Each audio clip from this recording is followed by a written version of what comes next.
BSR Hindi literature YouTube channel पर professor Siyaram Meena की ओर से B part first section G+F general Hindi के विद्यार्थियों का स्वागत।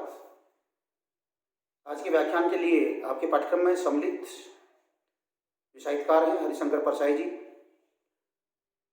उनका निबंध है भोलाराम का जीव।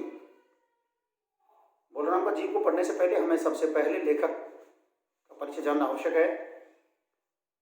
हरिशंकर परसाई जी का जन्म 1924 ईस्वी में और देहावसान 1995 ईस्वी में हुआ।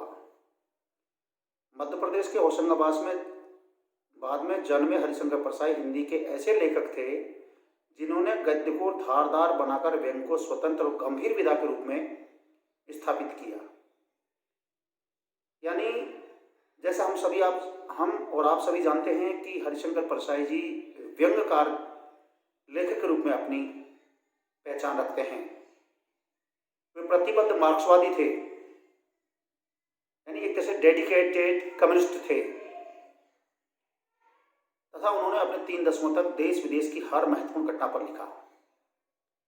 कई पत्रिकाओं में उन्होंने नियमित स्तंभ लिखे तथा कितने ही राजनीतिक, साहित्यिक, सांस्कृतिक व्यक्तित्वों पर संस्मरणात्मक टिप्पणियां लिखी। वे ऐसे गद्यकार थे जो सर्वाधिक पढ़े जाते थे। यानी हरिशंकर परसाई जी एक ऐसे लेखक थे, ऐसे व्यंग्यकार थे, ऐसे मार्क्सवादी चिंतक थे जिनको ज्यादातर लोग पढ़ा करते थे। उन्होंने निम्न वर्गीय जनता के पक्ष में लिखा तथा उसी की तरह अपना जीवन जिया। उनके लेखन की लोकप्रियता ही थी कि वे लंबे अरसे तक लेखन के बल पर ही अपना तथा अपनी बहन के परिवार का खर्चा चलाते रहे। परसाई जी की रचनाएं व्यंग्य के माध्यम से नए सौंदर्यबोध की प्रतिष्ठा करती हैं। आधुनिक हिंदी गद्य के संस्कार, मिजाज और तेवर को अकेले परसाई जी ने जितना बदला उतना प्रेमचंद जी के बाद किसी गद्यकार ने नहीं। उनकी लेखनी में कबीर की अखड़ता और प्रखरता तो थी, तो तुलसी जैसा सामाजिक बोध भी था। यानी हरिशंकर परसाई जी के काव्य का यदि हम अध्ययन करें तो हम पाते हैं कि इनके काव्य में कबीर की तरह अखड़ता थी और प्रखरता थी। बिल्कुल एकदम विचारों को बिल्कुल प्रखरता के साथ प्रकट करते हैं, लेकिन साथ ही तुलसीदास जैसी इनके काव्य में सामाजिक बोध की अनुभूति भी हमें प्रकट होती हुई नजर आती है। इसलिए उन लोकप्रिय स्तंभ थे कि कबीरा खड़ा बाजार में तथा तुलसीदास चंदन विषय। आचार्य हजारी प्रसाद द्विवेदी ने ठीक ही लिखा है कि परसाई जी ने भाषा से जो भी चाहा कहलवाया। उनकी सभी रचनाएं परसाई जी रचनावली के 6 खंडों में प्रकाशित हुई हैं।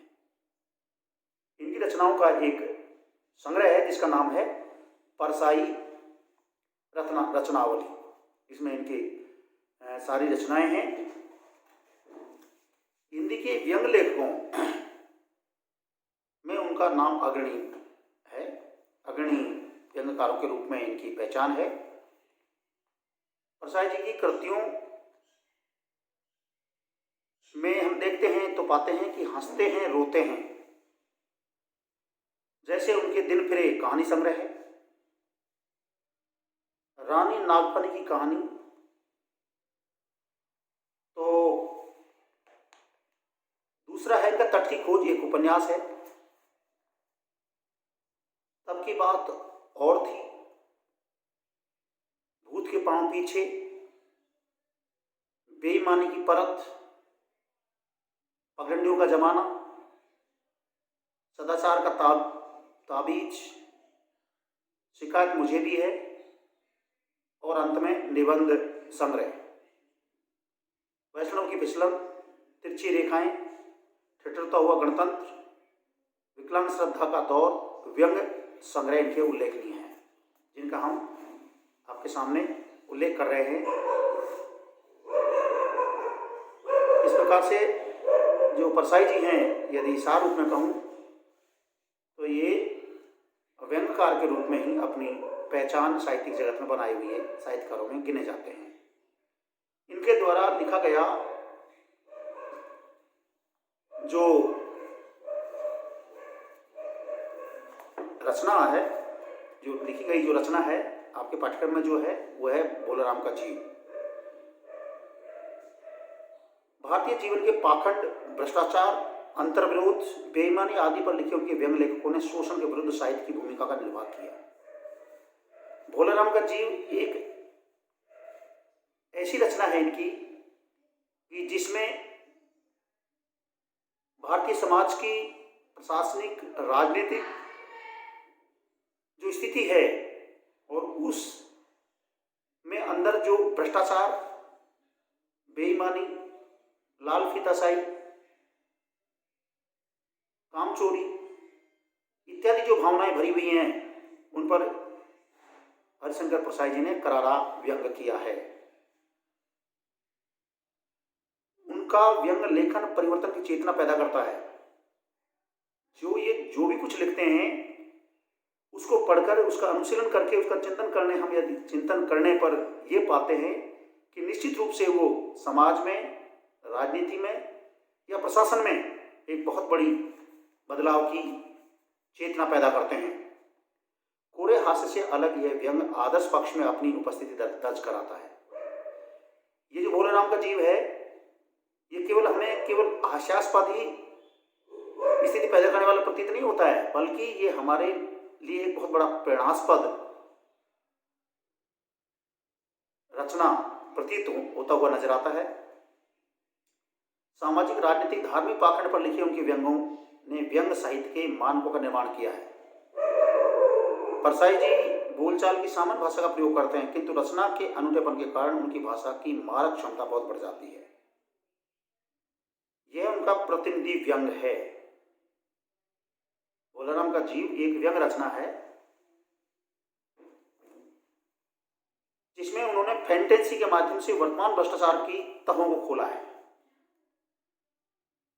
भोलाराम की फाइल है वो ऑफिसों में लाल वस्त्रों में बंधी रहती है और लंबे प्रयास के बाद भी उनका काम नहीं होता है। एक तरह से साहित्यकार ने यह कहने का प्रयास किया कि भोलाराम का जीव उन फाइलों में ही अटका हुआ है। आखिर वो मर जाते हैं लेकिन वो काम नहीं होता है। ऑफिस के चक्कर लगाते लगाते वो परेशान हो जाते हैं। कारण क्या है कि हमारे देश में प्रशासन हो चाहे राजनीति हो, इनमें भ्रष्टाचार, पाखंड, ढोंग, कामचोरी ये बुरी तरह से अपनी जड़ें जमा चुका है। साहित्यकार ने भारतीय प्रशासन में जो भरी हुई कामचोरी की भावना है, पाखंड की भावना है, भ्रष्टाचार की जो भावना है, आक्रमणता की जो प्रवृत्ति है, उस पर करारा व्यंग किया है। करारा व्यंग करते हुए साहित्यकार ने भारतीय प्रशासन को एक सीधा सीधा संदेश दिया है कि आप भ्रष्टाचार मुक्त प्रशासन दीजिए और आने वाली पीढ़ियों को भी यही कहा है कि आप जब भी प्रशासन में आए तो आप भ्रष्टाचार का विरोध करें, स्वयं भ्रष्टाचारी होने से बचें और किसी को भ्रष्टाचार भी न करने दें। अपना काम, अपना दायित्व समय पर पूरा करें, बेवजह किसी भी काम को नहीं लटकाना चाहिए। इस प्रकार की भावना प्रकट करने साहित्यकार ने समाज में एक तरह से क्रांति उत्पन्न की है और भारतीय प्रशासन में जो खामियां चल रही हैं, चाहे भ्रष्टाचार संबंधी हो, चाहे पाखंड संबंधी हो, चाहे आक्रमण संबंधी हो, चाहे बहानेबाजी संबंधी हो, टाल मटोल वाली हो, चाहे लाल फीताशाही वाली हो, सभी पर बहुत तीखा प्रहार किया है। भोलाराम दिवंगत होकर स्वर्ग में जाता है। भोलाराम जीते जी अपनी पेंशन की फाइल को निकलवाने के लिए खूब चक्कर लगाता है ऑफिस के, लेकिन उसका काम नहीं होता है और आखिरकार भोलाराम चक्कर लगाते लगाते ही उसकी पेंशन तो नहीं बनती है, लेकिन उसके प्राण निकल जाते हैं, यानी वो मृत्यु को प्राप्त हो जाते हैं। तो उसका जीव धरती पर जीवन को प्राप्त करने के लिए भटकता है।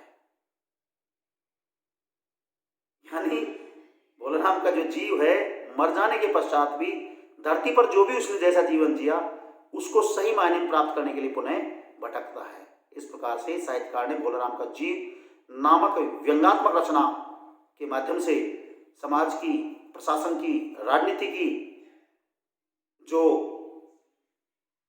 वास्तविक तस्वीर है उसको हमारे समक्ष उकेरते हुए व्यक्त किया है और साथ ही चेताया है भारतीय समाज को, भारतीय प्रशासन को, भारतीय राजनीतिकों को चेताया है कि आप कोशिश करें कि समाज को नई दिशा दें। समाज में फैले हुए भ्रष्टाचार, पाखंड, अकर्मण्यता, बहानेबाजी, टालमटोल और लाल पिताशाही वाली जो प्रवृत्ति है, इस पर अंकुश लगाएं और सही समय पर सही काम हो, इस बात की आप तहे दिल से भावनाएं प्रकट करें, काम करें, कर्तव्य बोध का एहसास हो।